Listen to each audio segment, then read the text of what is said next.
আসসালামু আলাইকুম। আমি ২৪-২৫ সেশনের শিক্ষার্থী। চট্টগ্রামের সংঘর্ষ যে সংঘর্ষটা হয়েছে সে মূল কেন্দ্র যে ভিকটিম সেটা আমি।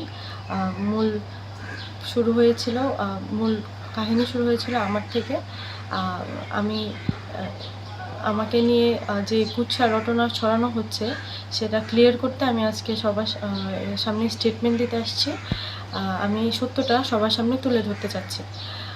ঘটনাটা শুরু হয় আমার বিল্ডিংয়ে 10:40 থেকে 10:40 কিংবা 45 নাগাদ আমি বের হই। বের হওয়াতে আমি আমার যে বিল্ডিং সেখান থেকে 5 মিনিট দূরত্বের রাস্তা। আমি সেখানে একটা হোটেলে রাতের খাবার খেয়ে আসি খুব দ্রুত, কারণ যেহেতু গেটটা অফ করে দেবে 11টা সাড়ে 11টার মধ্যে আমাকে দারোয়ান জানিয়েছিল আগে। আমি তারপর খেয়ে এসে খুব দ্রুত আসি আমার বিল্ডিংয়ের এখানে। আমি যখন বিল্ডিং থেকে বের হই তখন দারোয়ান ছিল না, থাকলে হয়তো আমি তাকে বলে যেতে পারতাম। উনি ছিল না, তাই আমি কিছু না বলেই দ্রুত বেরিয়ে গিয়ে দ্রুত খাবার সেরে আসি আমার বিল্ডিংয়ে। বাট উনি তারপরে এসে দেখি উনি তখন বাজে 11:10 কিংবা 12।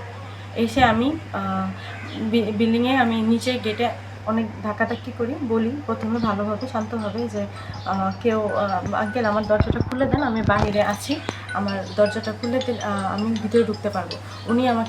উনি সজাগ থাকা অবস্থায়ও উনি আমাকে গেটটা খুলে দেয়নি।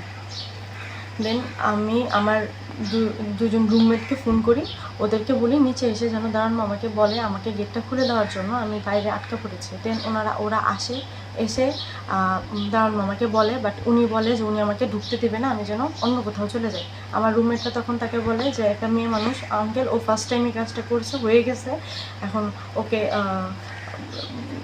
আজকের জন্য মাফ করে দেন। ও তো আর কখনোই ভুলটা করে নাই, আজকে যেহেতু ফার্স্ট আপনি ভুলটা মাফ করে দেন। পরে উনি বলেন না, উনি আমাকে ঢুকতে দেবে না। তখন আমি বাইরে থেকে সব কথা শুনে, স্টিলের দরজা ছিল, আমি একটু বেশি জোরে জোরে ধাক্কাই, আওয়াজ জোরে শোনা গেছে। দারোয়ান সেটা শুনে ভয়ে আমার দরজাটা খুলে, বাট আমাকে ভিতরে ঢুকতে দেন। আমাকে সে প্রথমে বলে আমি কেন আসছি, আমাকে তুই তুকারি করে যে তুই কেন আসছিস সেখানে, তুই চলে যা।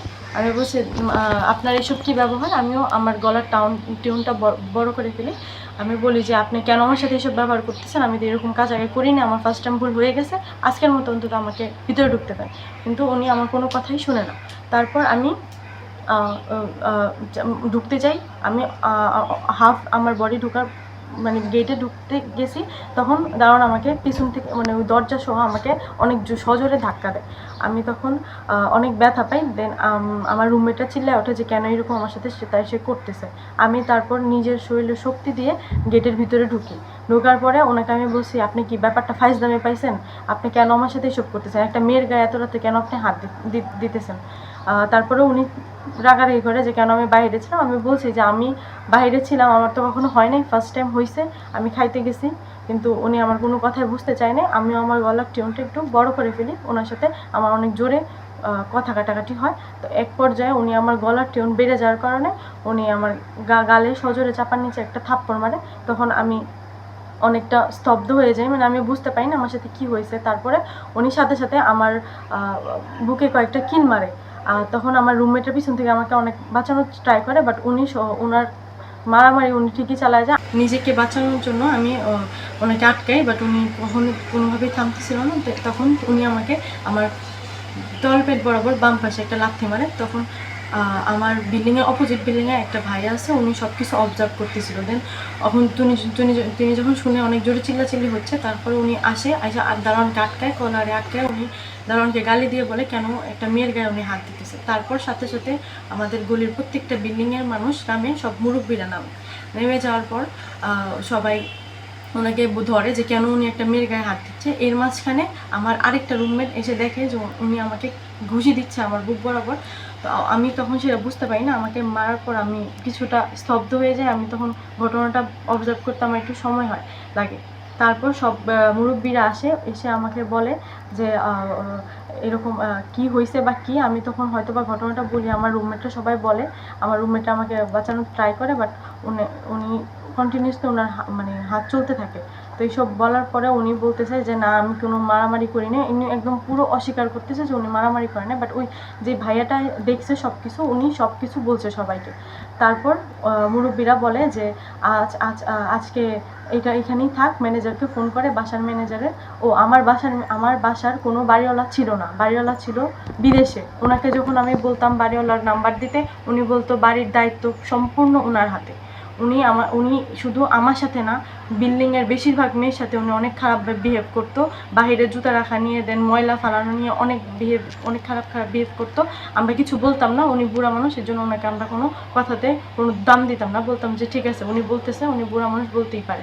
তাই তারপর এই এক পর্যায়ে উনি একটা ঠুনকো কারণে আমার সাথে এরকম এত বাজে বিহেভ করে। এখানে বাজে বিহেভ করে, উনি যদি পারতো আমার দরজাটা খুলে দিতে, তাহলে আজকে এত বড় কাহিনীটা হতো না। বাট উনি হঠাৎ করে মাথা রেগে যায়, দেন উনি আমার গায়ে হাত তোলা শুরু করে।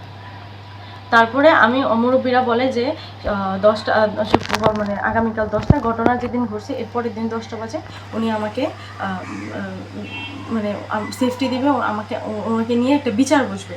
তো আমি মুরব্বীদের কথায় উপরে চলে যাই, বলে যে আচ্ছা ঠিক আছে, ওনাকে সেফটিতে রাখবো, উনি যেন কোথাও না যেতে পারে। কিন্তু ওনাকে কেউ সেফটিতে রাখে নাই। আমি উপরে যাওয়ার 10 মিনিটের মাথায় যখন আবার নিচে আমরা সবাই নামি, সবাই বলতেছে, সব মেয়েরা বলতেছে না, এটার একটা বিচার হওয়া দরকার, উনি যেহেতু আমাকে এভাবে মারছে। দেন ওনাকে চেক করার জন্য নিচে গেলে দেখি উনি নাই। উনি ওনার রুমের দরজা বন্ধ করে ভিতরে লাইট ফ্যান জ্বালায়া রুমে ওনার ফোন এবং ওনার গেটের চাবি রেখে উনি দেওয়াল টাপকায় ওই বিল্ডিংয়ের পাশ দিয়ে চলে যায়।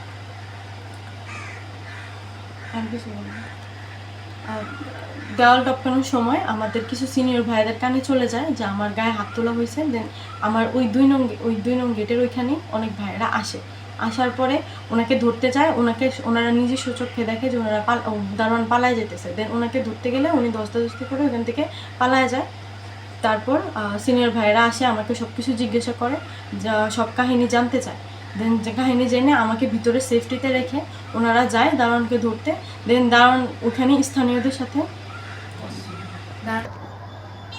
দারোয়ানকে প্রক্টর অফিসে যাওয়ার জন্য সিনিয়র ভাইয়েরা ওনাকে পিছু ধাওয়া করে। বাট উনি ততক্ষণে স্থানীয়দের সাথে মিশে অনেক বাজে কুচ্ছারোটায় যে শিক্ষার্থীরা তাকে মারতে আসতেছে বা কিছু একটা করতে আসতেছে। কিন্তু ভাইয়ারা গেছিল ওনাকে ধরতে প্রক্টর অফিসে ধরে নেওয়ার জন্য।